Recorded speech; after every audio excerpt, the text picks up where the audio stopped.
जय श्री कृष्ण भक्तजनों।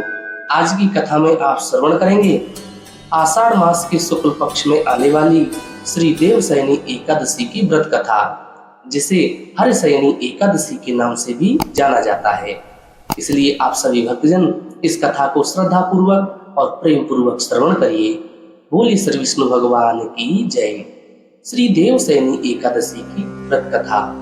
एक बार धनुर्धर अर्जुन बोले, हे भगवान, आषाढ़ मास के शुक्ल पक्ष की एकादशी का क्या नाम है? उस दिन कौन से देवता की पूजा होती है? उसकी विधि क्या है? यह सब विस्तार पूर्वक कहिए।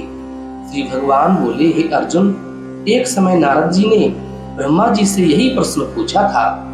तब ब्रह्मा जी ने कहा कि नारद, तुमने कलयुग में प्राणी मात्र के उद्धार के लिए सबसे उत्तम प्रश्न किया है, क्योंकि एकादशी का व्रत सब व्रतों में श्रेष्ठ होता है। इसके व्रत से समस्त पाप नष्ट हो जाते हैं। इस एकादशी का नाम देवशयनी है। इसके व्रत करने से विष्णु भगवान प्रसन्न होते हैं।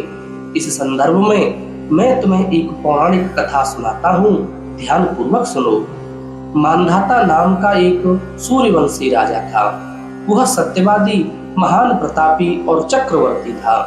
वह अपनी प्रजा का पालन संतान की तरह करता था। इसकी समस्त प्रजा धन धान्य से परिपूर्ण थी और सुख पूर्वक रहती थी। उसके राज्य में कभी अकाल नहीं पड़ता था, कभी किसी प्रकार की प्राकृतिक आपदा नहीं आती थी।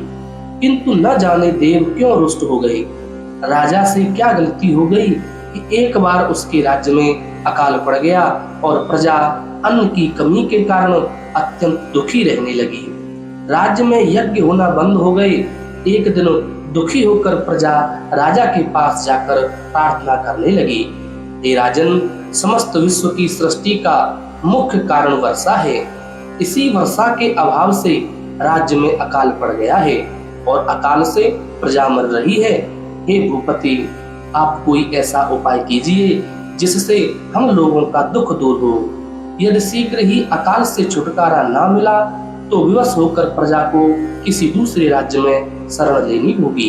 इस पर राजा मानधाता बोला, आप लोग ठीक कह रहे हैं। वर्षा न होने से आप लोग बहुत दुखी हैं। राजा के पापों के कारण ही प्रजा को दुख भोगना पड़ता है। मैं बहुत सोच विचार कर रहा हूँ, फिर भी मुझे अपना कोई दोष नहीं दिखलाई दे रहा है। आप लोगों के दुख को दूर करने के लिए मैं बहुत यत्न कर रहा हूँ, किंतु आप चिंतित न हो। मैं इसका कुछ न कुछ उपाय अवश्य ही करूंगा। आश्वासन पाकर प्रजाजन चले गए। राजा मानधाता भगवान की पूजा कर कुछ मुख्य व्यक्तियों को साथ लेकर वन को चल दिया। वहां पर ऋषियों के आश्रम में घूमते घूमते अंत में ब्रह्मा के पुत्र अंगिरा ऋषि के आश्रम पर पहुंच गया। राजा रथ से उतरा और आश्रम में चला गया।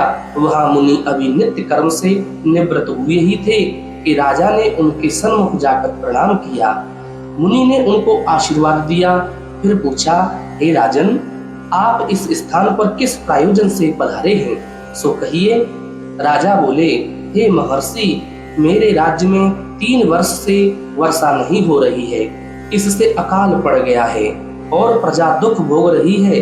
राजा के पापों के प्रभाव से ही प्रजा को कष्ट मिलता है, ऐसा शास्त्रों में लिखा है। मैं धर्मानुसार राज्य करता हूँ, फिर यह अकाल कैसे पड़ गया इसका मुझे अभी तक पता न लग सका। अब मैं आपके पास इसी संदेह की निवृत्ति के लिए आया हूँ। आप कृपा कर मेरी इस समस्या का समाधान कर मेरी प्रजा के कष्ट को दूर करने के लिए कोई उपाय बतलाइए।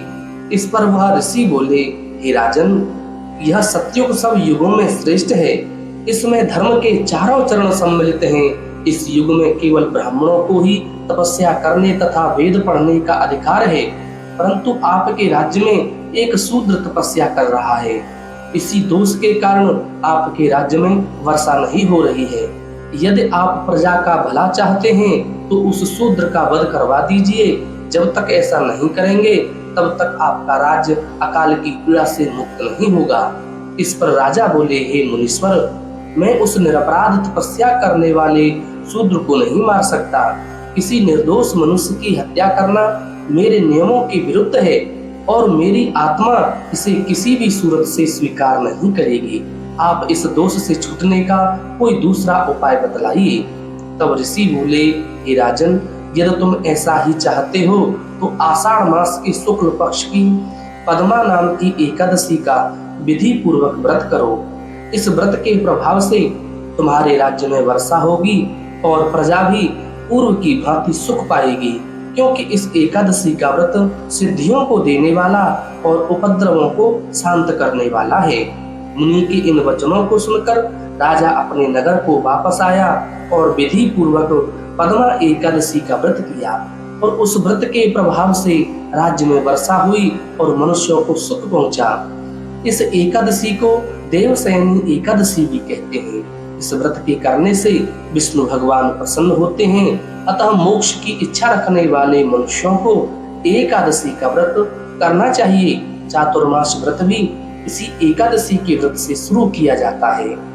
कथा का सार है, अपनी किसी समस्या से छुटकारा पाने के लिए किसी दूसरे का अहित नहीं करना चाहिए। अपनी शक्ति से और भगवान पर पूरी श्रद्धा और आस्था रखकर संतों की कथानुसार सत्कर्म करने से बड़ी बड़ी विपदाओं से छुटकारा मिल जाता है।